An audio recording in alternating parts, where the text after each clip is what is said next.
Hello everyone, welcome to In 5 Minutes. We will discuss one numerical upon low pass and high pass filter design that we have discussed in terms of poles and zero locations. The question says a two-pole low pass filter has the system function h of z, which is b0 upon 1 minus a z inverse square. So this is a standard low pass filter function that is given to us. The question is determine the values of B naught and A and B naught both are constant such that the frequency response h of omega satisfies two conditions. Because there are two unknowns, they have given two conditions: h of 0 equal to 1 and mod h of pi by 4 squared is equal to half. So let's see how we can solve this question. So we are given a standard two-pole low-pass filter. A two-pole because there are two poles. You can see there's a square here and both the poles are at the same location A. So it is repetitive poles. Now how do we use the given information and find the values of the constants? So for that we will first need h of omega. To calculate h of omega we simply replace z with e raised to j omega and get h of omega. So h of omega will be nothing but b0 upon 1 minus a e raised to j omega. Z inverse will become e raised to minus j omega squared. So that's h of omega. Now if I first use the value of h of 0 is 1. So that will be b naught upon 1 minus a, because if omega is 0, e raised to 0 will be 1. So 1 minus a squared is equal to 1. H of 0 is given to be 1.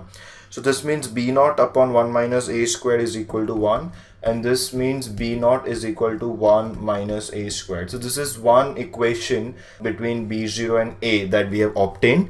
We will need one more equation so that we will be able to solve for two unknowns, which we will obtain from this second data. Now the second information, the second data which they have given will first require us to find out h of pi by 4. We will first find out h of pi by 4 and then we will take magnitude and square. So h of pi by 4 will be nothing but b naught upon 1 minus a e raised to minus j pi by 4 squared, and this will be further equal to b naught upon 1 minus e raised to minus j pi by 4 will be nothing but cos pi by 4 plus j sin pi by 4. And why we have minus signs here? Because there's a minus sign outside, but please note that it is e raised to minus j pi by 4, so it's cos pi by 4 minus j sin pi by 4, and because of this external minus sign this will become plus, and this a will multiply with both cos and sin terms. So this is what we get in the denominator, and further this whole thing will become b naught upon 1 minus cos pi by 4 is nothing but 1 by root, so it will be a by root 2 plus j sin pi by 4 is also 1 by root 2, so it's a by root 2 again, and there's a square of this denominator. So this is the final expression that we get. Now we have to find out the not just the magnitude, we have to get magnitude of h of pi by 4, and then we have to square it. So first we will take the magnitude of h of pi by 4. So magnitude will be nothing but mod of b naught, but you can see b naught is nothing but a real number, so I'll just keep it as it is. If we want we can put mod signs around it, but it's not required because b naught is a square of some number, so it's already positive also, so I might just keep b naught as it is. Now what will be magnitude of the denominator? You can see denominator is a complex number x plus jy, whose magnitude will be under root x square plus y square.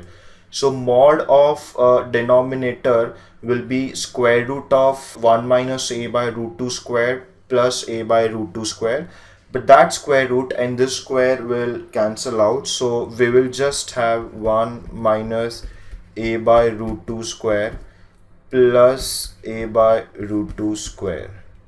There should be square root for the magnitude, but that square root and this overall square both will cancel out. So this is what we get. So this is my h of pi by 4.